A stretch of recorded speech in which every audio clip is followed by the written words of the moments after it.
so Matt, he hung in there with my family. He hung in there with me. And the thing that, you know, that didn't work out for us was I had to, decided that, you know, it was probably 2 weeks into it, that I wanted to ride a horse in the middle of the night over to Matt's house. That was the thing that set my parents, they said, you know what, this is getting worse and worse. Yes, we have a bodyguard to watch her, but this is getting beyond our control. And they got me into Stanford Psychiatric Ward, which is an incredible hospital. The doctors there were amazing. They were able to help. They saved my life there again. It's amazing what the support they have there, the nurses there. They treated me like a person, whereas the other hospital that's now been closed down was so awful. And from there, I did slowly regain my brain back through a medication called Depakote.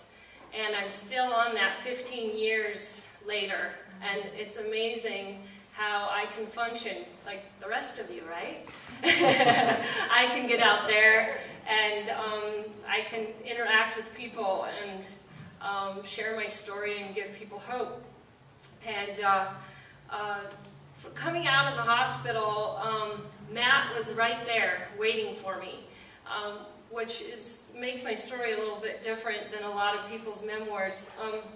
We ended up getting together and 6 years later got married.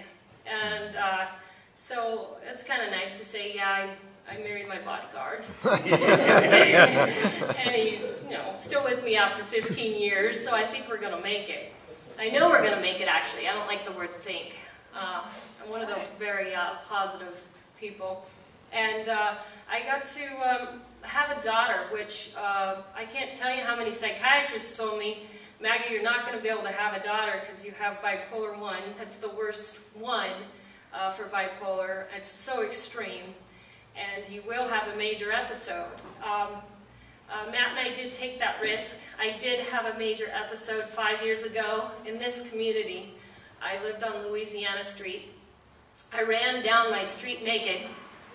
I mean, we're talking major episode. It was worse than the one in my book.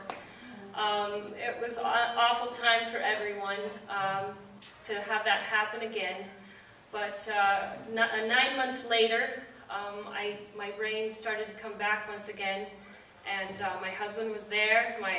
Here is this little baby girl that I had that's now 5 years old, like Max's daughter.